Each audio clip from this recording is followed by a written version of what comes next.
بسم اللہ الرحمن الرحیم الحمد للہ رب العالمین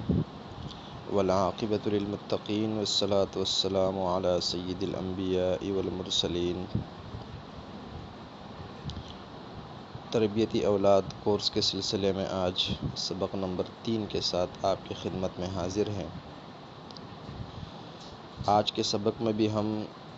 اسی عنوان کو لے کر آگے بڑھیں گے جس عنوان پر گزشتہ سبق میں ہم نے گفتگو کا آغاز کیا تھا، یعنی اولاد کی تربیت قرآن کی روشنی میں۔ اس حوالے سے سورہ لقمان میں موجود ان نصائح اور ان نصیحتوں کا حوالہ دیا گیا تھا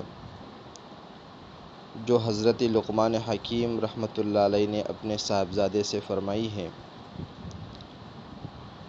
گزشتہ سبق میں وہ نصائح بیان ہوئے ہیں جن کا تعلق عقیدے سے بھی ہے، جن کا تعلق عبادات سے بھی ہے اور جن کا تعلق معاشرے کی اصلاح سے بھی ہے، جبکہ آج کے سبق میں ہم ان نصیحتوں کے بارے میں بات کریں گے جن کا تعلق انسان کے ذاتی اخلاقیات سے ہیں، یعنی ہماری اولاد جب معاشرے میں قدم رکھنے کے قابل ہو جائے تو ان کی ایسی کس طرح تربیت کی جائے کہ وہ معاشرے کے لیے ایک کارآمد فرد بن سکے، معاشرے پر بوجھ نہ بنے۔ کس طرح میرا بچہ معاشرے کے لوگوں کے لیے راحت اور سکون کا سامان بنے، ان کی تکلیف اور اذیت کا سبب نہ بنے۔ بچوں کا معاملہ، بچوں کی لین دین،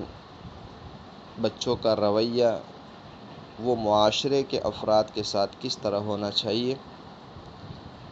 اس بارے میں حضرت لقمان حکیم رحمۃ اللہ علیہ نے اپنے بیٹے سے فرمایا تھا، وَلَا تُصَعِّرْ خَدَّكَ لِلنَّاسِ، اور لوگوں کے سامنے غرور سے، فخر سے، تکبر سے اپنے گال، اپنے رخسار مت پھلاؤ۔ یعنی جب آپ لوگوں سے گفتگو کریں یا لوگ آپ سے گفتگو کریں تو آپ کا انداز اگنور کرنے والا نہیں ہونا چاہیے، بلکہ آپ مخاطب کی بات کو مکمل توجہ اور مکمل یکسوئی کے ساتھ سنیں۔ اسی طرح خود کسی سے بات چیت کرتے وقت آپ کی توجہ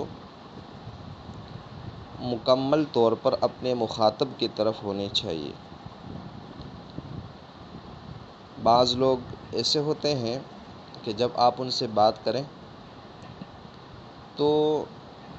ان کے کان تو آپ کی طرف لگے ہوئے ہوتے ہیں لیکن ان کی توجہ کسی اور طرف ہوتی ہے۔ یہ عمل یا یہ طریقہ کار یہ سامنے والے کی اذیت کا سبب بنتا ہے کہ شاید یہ مجھے اگنور کر رہا ہے، مجھے نظر انداز کر رہا ہے، اس چیز سے منع کیا گیا ہے۔ وَلَا تَمْشِ فِي الْأَرْضِ مَرَحًا، یہ ایک اور اخلاقی نصیحت ہے کہ اور زمین پر اتراتے ہوئے مت چلو۔ گویا اپنے صاحبزادے کو اپنے طور طریقے میں بھی تکبر سے منع فرمایا اور اپنے چال چلن میں بھی تکبر سے منع فرمایا کہ آپ کا انداز اپنے ہم عمروں کے ساتھ، اپنے معاشرے کے لوگوں کے ساتھ متکبرانہ نہیں ہونا چاہیے، عاجزانہ ہونا چاہیے۔ ویسے تو ان دونوں نصیحتوں میں بنیادی طور پر تکبر سے منع کیا گیا ہے، لیکن ان کے ضمن میں تمام اخلاقی بیماریاں بھی آ جاتی ہیں۔ لہٰذا اس آیت کو بنیاد بناتے ہوئے ہمیں اپنے بچوں کی روحانی اور اخلاقی تربیت بھی کرنی چاہیے۔ انہیں تکبر سے، حسد سے، بغض سے، کینے سے، جھوٹ سے، بہتان تراشی سے بھی روکنا چاہیے، کیونکہ یہ وہ روحانی امراض ہے، یہ وہ روحانی بیماریاں ہیں جن کے ہوتے ہوئے ایک پرامن اور ایک پرسکون معاشرہ تشکیل نہیں دیا جا سکتا۔ تو کیا ہی بہتر ہو کہ ہم ایک پرامن اور ایک پرسکون معاشرے کا آغاز اپنے بچوں سے کریں اور ان اخلاقی اور روحانی بیماریوں سے بچنے کی انہیں ترغیب دیں۔ اور اس کے بعد وہ اپنے بیٹے سے فرماتے ہیں ان اللہ لا يحب كل مختال فخور، بے شک اللہ تعالیٰ کسی اترانے والے کو اور کسی متکبر کو پسند نہیں کرتا۔ لہٰذا اپنے بچوں کو ان روحانی امراض سے بچانا بھی ہے اور ان روحانی امراض کی مضرت سے اور اس کے نقصان سے انہیں باخبر بھی رکھنا ہے کہ دیکھو ان جیسے کاموں سے اللہ میاں ناراض ہو جاتے ہیں، ان جیسے کاموں پر اللہ سزا دے دیتا ہے۔ تو یہ ایک انداز ہے بچوں کی تربیت کا۔ اس کے بعد دنیا میں جینے کا انداز اور جینے کا طریقہ سکھاتے ہوئے فرماتے ہیں وقصد فی مشی کا،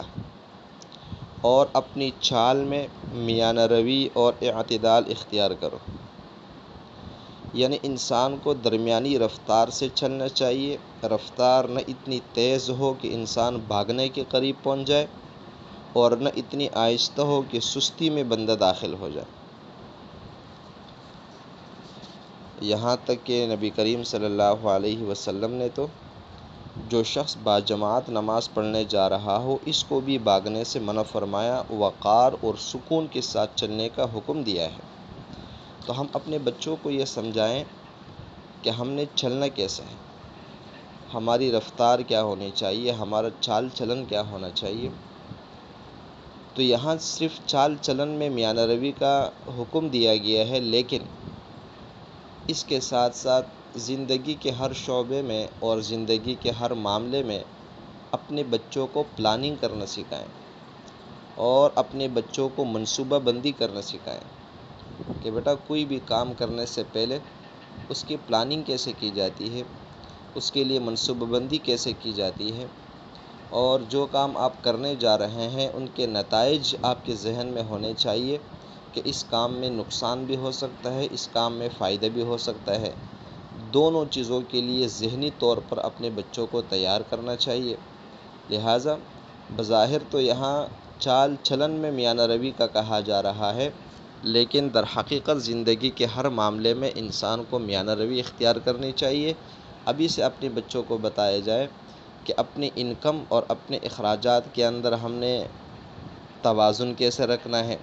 اپنے آرام، اپنے پڑھنے، اپنے کھیل کود کے درمیان ہم نے توازن کیسے رکھنا ہے۔ تو یہ چیز ہوتی ہے اپنے بچوں کو سمجھانے کی۔ اور آگے فرمایا وَغْضُضْ مِنْ صَوْتِكَ، اور اپنی آواز آہستہ رکھو، یعنی بچوں کو یہ سمجھایا جائے کہ اپنے ہم عمروں کے ساتھ، اپنے کلاس روم کے اندر، اپنے چھوٹے بڑے بہن بھائیوں کے ساتھ، اپنے والدین کے ساتھ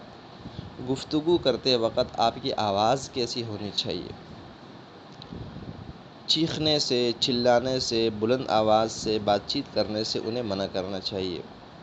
اور یہ صرف زبانی طور پر منع کرنے سے ہوگا نہیں،